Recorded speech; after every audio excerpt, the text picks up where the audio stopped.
하나님의 말씀은 열왕기상 1장 32절에서 39절 말씀입니다.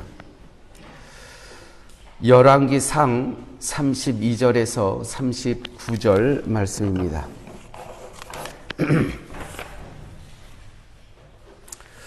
다윗 왕이 이르되 제사장 사독과 선지자 나단과 여호야다의 아들 브나야를 내 앞으로 부르라 하니 그들이 왕 앞에 이른지라. 왕이 그들에게 이르되 너희는 너희 주의 신하들을 데리고 내 아들 솔로몬을 내 노새에 태우고 기혼으로 인도하여 내려가고 거기서 제사장 사독과 선지자 나단은 그에게 기름을 부어 이스라엘 왕으로 삼고 너희는 뿔나파를 불며 솔로몬 왕은 만세수를 하옵소서 하고 그를 따라 올라오라. 그가 와서 내 왕위에 앉아 나를 대신하여 왕이 되리라. 내가 그를 세워 이스라엘과 유다의 통치자로 지명하였느니라. 여호야다의 아들 브나야가 왕께 대답하여 이르되 아멘. 내 주 왕의 하나님 여호와께서도 이렇게 말씀하시기를 원하며 또 여호와께서 내 주 왕과 함께 계심같이 솔로몬과 함께 계셔서 그의 왕위를 내 주 다윗 왕의 왕위보다 더 크게 하시기를 원하나이다 하니라. 제사장 사독과 선지자 나단과 여호야다의 아들 브나야와 그렛 사람과 블렛 사람이 내려와서 솔로몬을 다윗 왕의 노새에 태우고 인도하여 기혼으로 가서 제사장 사독이 성막 가운데서 기름 담은 뿔을 가져다가 솔로몬에게 기름을 부으니 이에 뿔나파를 불고 모든 백성이 솔로몬 왕은 만세수를 하옵소서 하니라. 아멘. 이제 이번 주는 저희들이 사무엘 상하를 마치고 열왕기상 1장으로 건너와서 하나님의 말씀을 같이 상고했습니다. 열왕기상의 특별히 오늘 본문은 하나님께서 솔로몬을 다윗 다음에 이제 왕으로 세우시는 그러한 본문의 내용의 이야기입니다. 사실은 솔로몬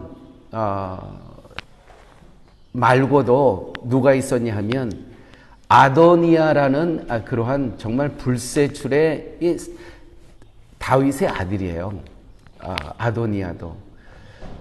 아도니아는 어떤 아들이었냐면 다윗으로부터 한 번도 야단을 맞지 않는 그런 아들이었다고. 또 이스라엘 백성들이 이 아도니아를 추종하고 아도니아라는 이 아들 다 그쪽으로 모든 관심과 모든 권력이 다 아도니아 손에 다 넘어가 있습니다. 누가 보더라도요, 이제 왕은 다윗이 책봉할 아들은 이건 아도니아라고 다 모든 환경이 다 그렇게 가고 있었을 그런 때였습니다. 그런데 하나님께서는요, 아도니아를 세우시지 아니하시고 솔로몬을 세우시는 이야기가 오늘 본문의 이야기입니다. 그래서 오늘 본문의 제목은 왜 아도니아는 안 되고 꼭 솔로몬이어야 하는가 라는 제목을 갖고 같이 말씀을 상고하도록 하겠습니다. 여러분, 하나님과 인간 사이는 우리가 하나님의 말씀에 불순종함으로 사이가 관계가 단절이 됐었습니다. 하나님과 우리의 관계는 단절이 됐었습니다. 그런데 인간은 단절된 관계를 모르고요, 분명히 하나님께서 단절시켰습니다. 그런데 인간 쪽에서는 그 단절된 관계를 모르고 하나님을 계속 찾습니다. 이미 하나님께서는 문을 닫으셨는데. 인간은 어떠한 생각을 갖고 살아가냐면 인간의 지극정성만 보여주면 하나님은 인간을 돕고 기도한 것을 들어준다는 그러한 믿음으로 살아간다는 것이죠. 근데 단절된 하나님께서 문을 닫으신 그러한 관계 속에서는 인간의 지극정성, 인간의 기도, 그거는 무용지물이라는 것입니다. 인간이 선악과를 먹었을 때 하나님께서 저것만은 에덴 동산에 저것만은 먹지 말라. 선악과를 만들어 놓으셨어요. 그런데 인간은 사단의 꼬임에 넘어가서 선악과를 먹음으로 말씀을 불순종하게 됩니다. 그래서 결과는 인간에게 허용되었던 생명나무를 하나님께서는 감추어 버리십니다. 그래서 우리에게 죽음이 온 것입니다. 인간으로 하여금 생명에 이룰 수 없도록 하나님께서는 조치하셨습니다. 이것이 바로 하나님과 인간의 단절이었습니다. 그런데 사람은 하나님께서 이렇게 조치를 취하신 단절이라는 이 조치를 취하신 것을 잊어버리고 삽니다. 그런데 하나님께서 저희들을 긍휼히 여기셔서 누구를 보내주셨습니까? 당신의 독생자 외아들을 보내주셨어요. 정말 그것은 정말 큰 사랑이시죠. 그런데 우리는요, 그 예수님을 하나님께서 그 예수님을 우리에 보내신 것만 기억을 합니다. 예수님께서 죽으심은 기억하지 않습니다. 예수님께서 우리에게 보내주신 그 하나님의 사랑만 기억을 합니다. 그 사랑만 기억을 하고, 그래서 그 하나님의 사랑을 기억하면서 내가 정성으로 간구할 때, 그러면 하나님께서 나의 간구를 외면치 아니하실 것이다. 이것이 바로 세상이 원하는 하나님의 모습이라는 것입니다. 그런데 기억하십시오. 성경은 그렇게 기록되어 있지가 않습니다. 예수님이 죽었다는 것입니다. 본문은요, 오늘 본문은 솔로몬이 왕으로 세워지는 내용이 기록되어 있습니다. 왜 아도니아는 안 되고 꼭 솔로몬이어야 하는가? 먼저 알아야 하는 것은 우리가 다윗의 범죄한 내용을 우리는 알아야 됩니다. 다윗이 옥상에서 자기 군대는 지금 나가서 전쟁을 하고 있어요. 근데 다윗이 자기 궁궐의 옥상에서 거닐다가 밧세바라는 이 풀세출의 미모를 가진 이 여인이 목욕하는 것을 위해서 보게 됩니다. 그래서 그 여인을 부르게 되죠. 신하들에게 저 여인이 누구냐? 아, 우리아의 아내 밧세바입니다. 데리고 와라. 지금 이 밧세바의 남편 우리아는 자기의 장수예요. 자기 신하예요. 근데 나와서 지금 전쟁에서 싸우고 있어요. 그 아내를 불러와서 동침을 해서 아들 하나를 낳습니다. 아들 하나를. 그때 하나님은요, 사무엘하 12장 14절 말씀입니다. 내 아이가 정녕 죽을 것이라. 내 아이가 정녕 죽을 것이라. 결국 아이는 하나님에 의해서 죽게 되고, 다윗은 아이를 위해 금식을 하면서 눈물로, 정말 그 눈물이 모든 침상을 적게 할 정도로 밤새 기도합니다. 그러나 하나님은요, 다윗의 눈물의 기도를 외면하시고 아기를 죽이십니다. 다윗의 죄로 인해서 아이는 죽습니다. 여기서 분명히 우리가 알아야 하는 것은 다윗의 눈물의 간절한 기도가 아이를 살리는 데는 무용지물이라는 것입니다. 분명히 하나님께서는요, 다윗을 용서하셨어요. 용서하셨습니다. 그렇다면 이왕 다윗의 죄를 용서하시려면 다윗의 기도를 들으셔서 아들을 살려주시는 것이 더 당연한 것 아니겠습니까? 이것이 인간의 생각입니다. 그러나 이것이 우상이라는 것이죠. 하나님께서 다윗을 용서하시고자 하시면서도 아이를 죽이시는 것은 죄 용서에 관한 한 하나님은 하나님의 세우신 원칙대로 행하신다는 것입니다. 그 원칙이 무엇입니까?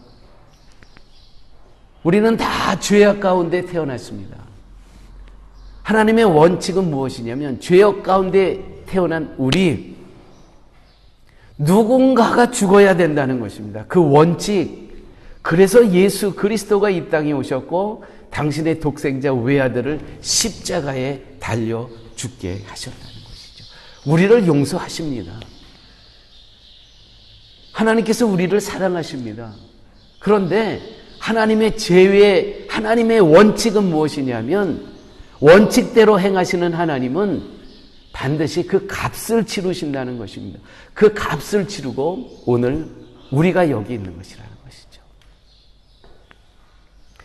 하나님은요, 다윗의 죄를 용서하시면서도요, 죄의 대가를 다윗의 아들에게 찾으셨습니다. 그래서 밧세바와 동침하여 낳은 아들이 죽습니다. 누구의 죄값으로 죽는 겁니까? 다윗의 죄값으로 죽는 것입니다. 그 다음에 다윗과 밧세바를 통해서 태어난 아들이 있습니다. 그가 바로 오늘 본문의 주인공 솔로몬입니다. 솔로몬은요, 다윗의 죄 용서의 증거물로 태어난 존재가 누구냐면 솔로몬이라는 것입니다. 솔로몬 이전의 아들은 죄의 대가로 그는 대가를 치렀습니다. 죽었습니다. 그 다음에 하나님의 죄의 증거물로 용서하여 주셨다는 증거물로 태어난 존재가 바로 솔로몬이라는 것이죠. 이 솔로몬이 태어날 때 하나님은 선지자 나단을 보내서 이렇게 얘기하십니다. 그 이름을 여디디아라 하시니 이는 여호와께서 사랑하심을 인함이더라. 여디디아, 즉 하나님의 긍휼하심을 입은 자, 사랑하심을 입은 자. 그러므로 솔로몬은 다윗에게는 죄 용서의 증거물이라는 것입니다. 한 아이는 죄값으로 죽었습니다. 내 죄값으로 죽었습니다. 솔로몬은 다윗에게는 죄 용서의 증거물입니다. 하나님께서는요, 이걸 기억나게 하신 거예요.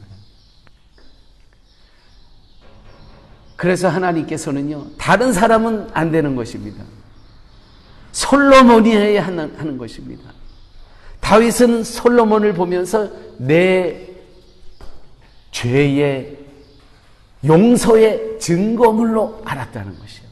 솔로몬을 볼 때마다.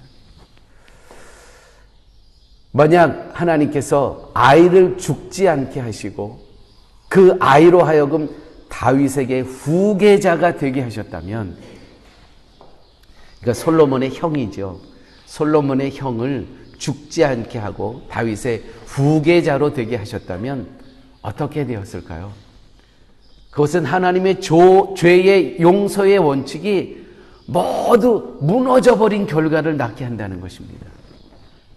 아이의 살아남은 결국 다윗의 간절한 눈물의 기도가 들어가게 되고, 따라서 언약은 하나님의 긍휼이 아니라 다윗의 간절한 기도가 될 수밖에 없었다는 것이죠. 기도만 하면 된다는 말이 진리가 될 뻔했던 것이었다는 것입니다. 사랑하는 여러분, 그러므로 우리가 성도로 살아가면서 우리에게 어떤 아픔과 고난과 이해할 수 없는 일들이 일어날 때 여러분 기억하셔야 됩니다.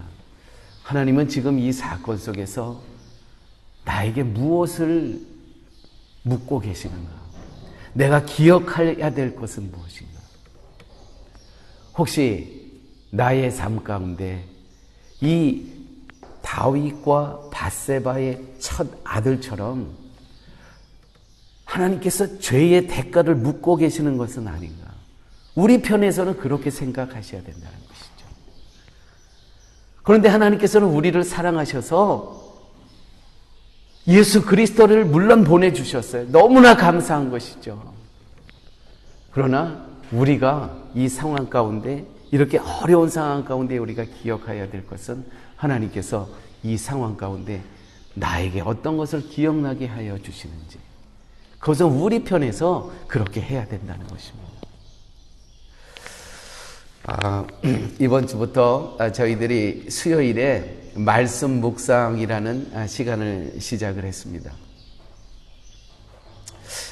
말씀 묵상이라는 이 시간은 잘못하면 이 말씀 묵상을 하면서 말씀 묵상을 하는 그 깨달음이 어떻게 나오냐 하면 자기의 경험을 이야기하고 자기의 생각을 이야기하고 이 말씀을 통해서 내 뜻을 이야기할 때 그런 경우가 종종 너무나 많습니다. 그런데 성경에서는요, 항상 말씀을 통해서 그 말씀을 통해서 얻는 결과는 무엇이냐면 십자가의 항구라는 것입니다. 어떤 본문을 펴놓고도요, 이것은 십자가의 항구로 그 방향이 잡혀져야 되는 것입니다. 그렇지 않게 되면은요, 이 말씀 묵상은 내 경험을 이야기하는 게 되고 내 뜻을 이야기하는 것일 수밖에 없다는 것입니다. 그러므로 여러분, 우리가 오늘 이 성경 말씀을 펴놓고도요, 이것이 예수 그리스도와 또 십자가를 통해서 우리가 해석이 되지 않으면 솔로몬이 왜 솔로몬이 왕이 되어야 되는 것을 우리는 까맣게 잊어버리고 맙니다. 오늘 본문을 통해서 우리가 기억하셔야 될 것은 하나님의 약속은 인간의 어떤 공로로 용납하지 않으신다는 의미가 오늘 본문 가운데 있습니다. 이것을 두고 앞에서 말씀드린 대로 단절이라는 것입니다. 누가 죽어야 됩니다. 또 누가 태어나게 되면 그 죽음의 대가로 그 다음에 생명이 회복된다는 것이죠. 단절이 회복된다는 것입니다.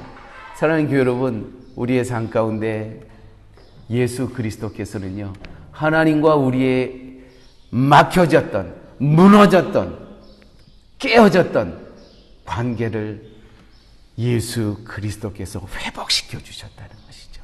무엇이? 예수 그리스도의 십자가의 죽으심이 그분과 우리 사이의 관계를 회복시켜 주셨다는 것입니다.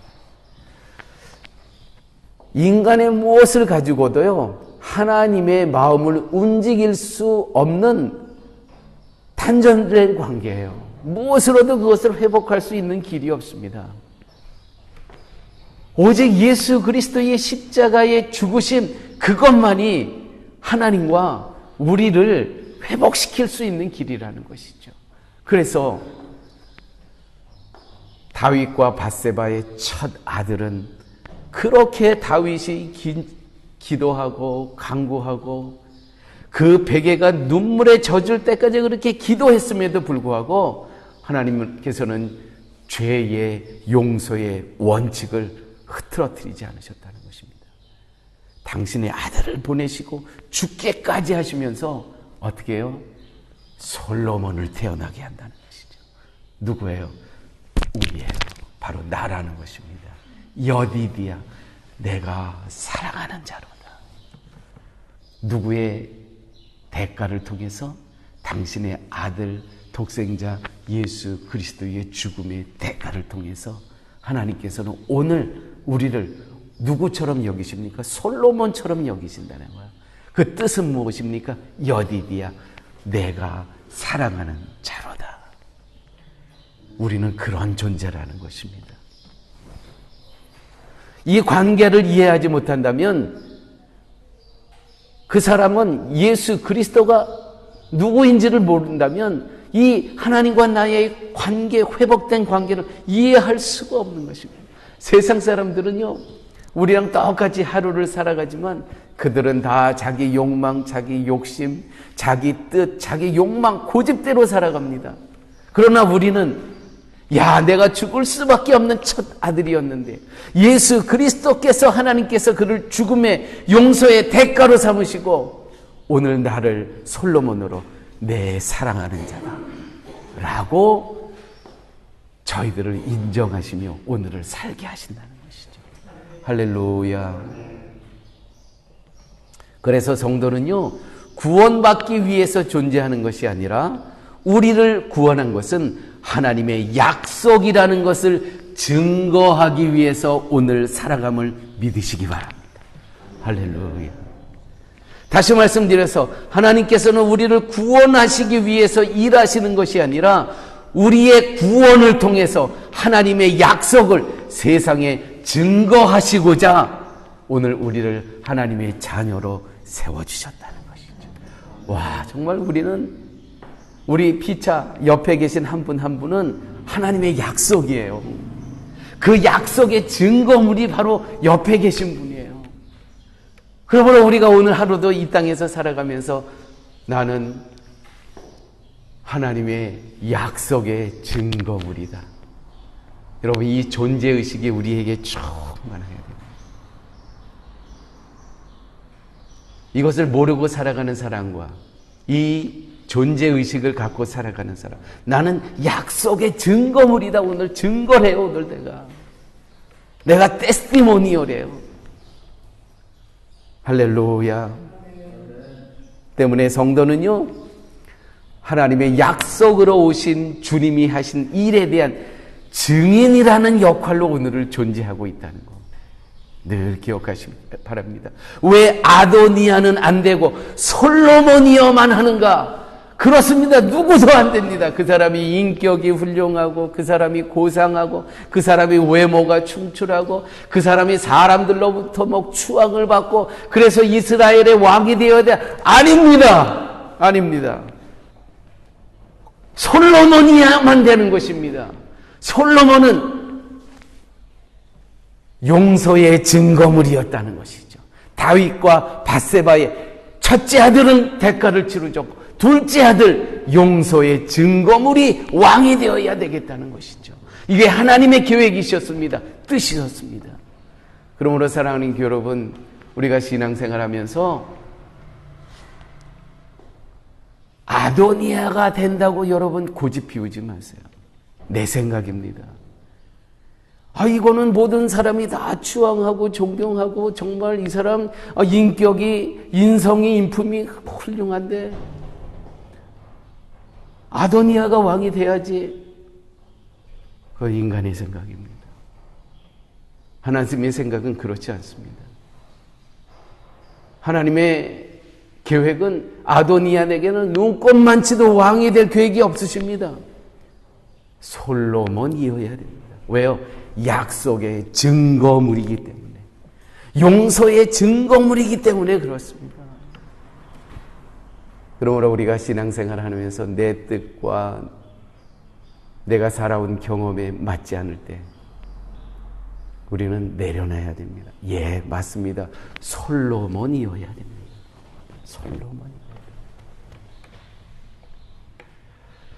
솔로몬은 다윗의 죄가 담긴 혈통으로 태어난 것이 아니라 하나님의 긍휼이 담긴 DNA가 갖고 있는 그러한 존재로 태어났다는 것이죠. 그래서 다윗의 육적인 혈통이 아닙니다. 솔로몬은 하나님의 긍휼의 혈통인 것입니다. 우리가 그렇습니다. 우리는 다 하나님의 긍휼의 혈통으로 태어난 존재라는 거 기억하시기 바랍니다. 이것이 하나님의 자녀들과 세우신 원칙이라는 것이죠. 약속이라는 것입니다.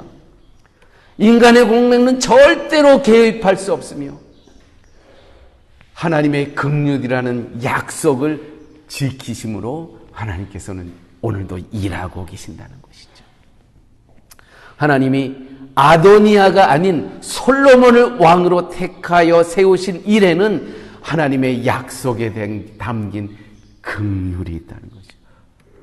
불쌍히 여기심, 사랑하심, 자비하심이 그 안에, 그 약속 안에 담겨 있다는 것입니다. 하나님의 약속으로 오신 주님이 하신 일은 무엇입니까? 긍휼. 긍휼 덩어리가 누구입니까? 예수 그리스도. 하나님의 긍휼을, 기름을 짜서 남은 마지막이 뭡니까? 그리스도라는 것입니다. 진액, 기름의 진액처럼 짠 것이 누구예요? 예수 그리스도시라는 것입니다. 그 긍휼의 증거가, 그 마지막 피 한 방울이 누구예요? 그분을 대가로 치르시고 너희는 내가 사랑하는 자들아. 그때 하늘의 문이 열려 하늘에서 들려오는 소리로 가라사대 이는 내 사랑하는 자들아. 우리가 바로 여디디아, 하나님의 사랑을 입고 살아가는 존재라는 것이죠. 자, 그렇다면 이 아침에 사랑하는 교회 여러분, 한번 질문해 봅시다. 그런 존재로 살아가는 나는 오늘 어떻게 살아가야 될 것인가? 여디디아, 너는 내가 사랑하는 자니라.